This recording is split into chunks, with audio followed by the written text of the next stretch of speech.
Vanakkam and blessings to all.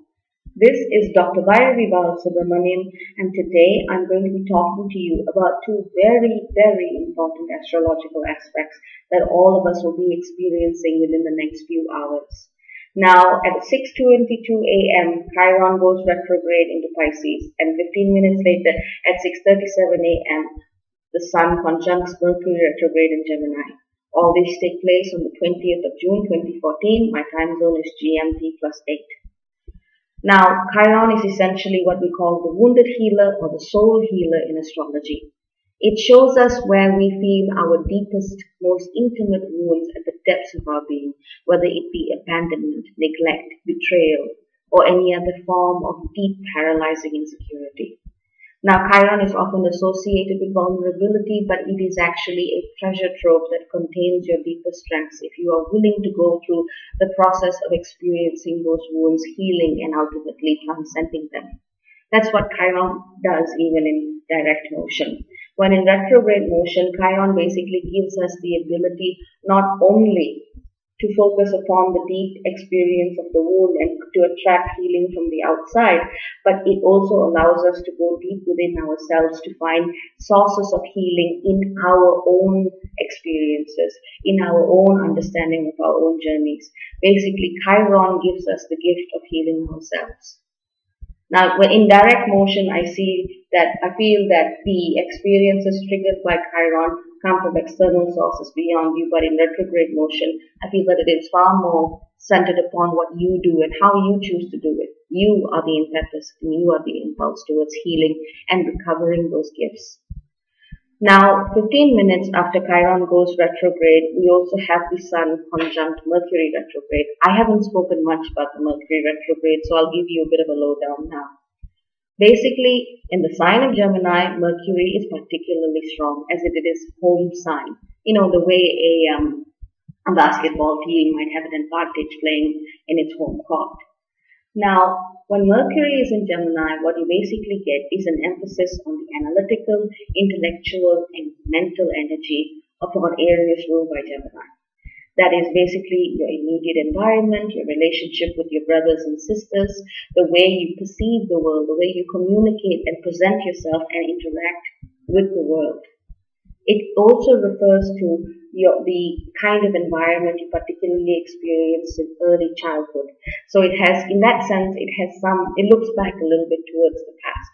Gemini is also represented by the twins, and that too represents the element of duality, the element of being able to see different parts, different perspectives, and hold them in synchronicity at one time. So Gemini is, in that sense, from a perspective where seeing different points of view and not being tied down to any one point of view is a good thing. It's a pretty kick-ass side if you're trying to learn detachment. But there is a warning in Gemini as well. Sometimes whilst we see so many possibilities and so many different roads to take, we may forget to connect to whatever we learn, whatever we perceive through our mind with our emotions. That can result in emotional callousness and a complete disregard for your own emotions and the emotions of other people. So try to watch out for that if you have an issue with those areas. When the Sun conjuncts Mercury retrograde, basically the energies of the retrograde get amplified. So now let me tell you what the retrograde action of Mercury does in these areas. Basically, instead of focusing on the now and in our immediate environment as it happens, and this is a bit tricky to explain, but I'll do my best. Mercury retrograde in Gemini takes us back to see why this moment of now looks and feels and is perceived by us in the way that we do. So let's say something nice happened to you. Now could be a great moment. Let's say something not so nice happened to you. Now could be a moment of great sadness. But whatever it is you are experiencing now is the product of choices, energetic choices, obvious choices, internal choices that you made sometime before. And when Mercury and the Sun are conjunct at this particular degree, it is telling you that what you are feeling now is the product of choices made that the last time Mercury was at this particular degree, and that is 28 degrees Gemini. That was basically on the 27th and the 28th of May. Now, that entire time was an energetic hotspot for us. We had a massive grand water trine on the 23rd of May, 26th and 27th. We had the Venus node opposition, Venus conjunct South Node opposite the North Node. And then we had a major new moon in Gemini on the 29th of May as well.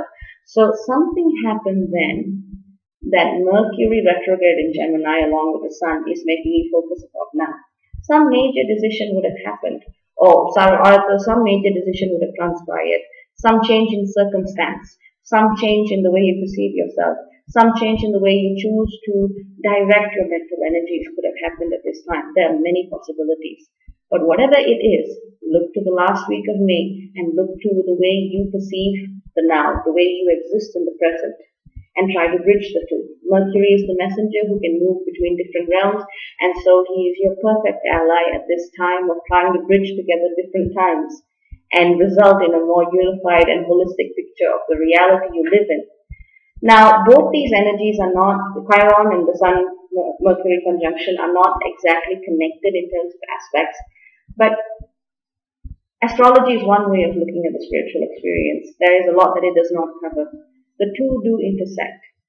At this time, use the energies to build the bridge between this point and May 27-28.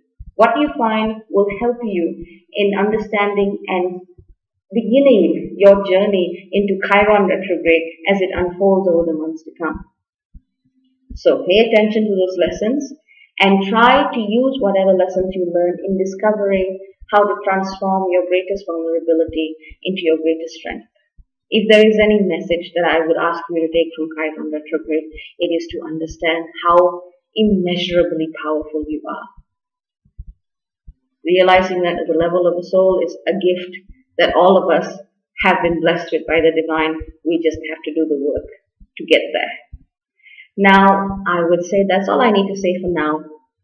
At this time, you will begin to feel as though the veil of illusion or Maya drops and you begin to see things for what they truly are. It can be a harsh time of adjustment for some, so do your level best to be compassionate to yourself and to other people.